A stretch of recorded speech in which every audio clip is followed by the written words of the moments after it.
Hello everybody, so today I will talk about calculus.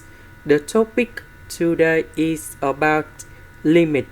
So now I will show you how to answer. When s approach to number 1, so we put number 1 in here and here. So we have e to the power of 3 minus e to the power of 3. You got 0. 1 minus 1. You got 0. So we can apply it about L hospital.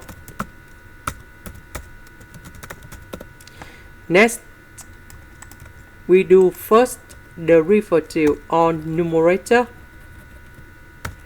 and denominator. So this one, first derivative of e to the power of 3s, we have 3e to the power of 3s. This one that is about the constant, so you got 0. Similar for this one, first derivative of s, we have number 1. This one that is about the constant, so you got 0.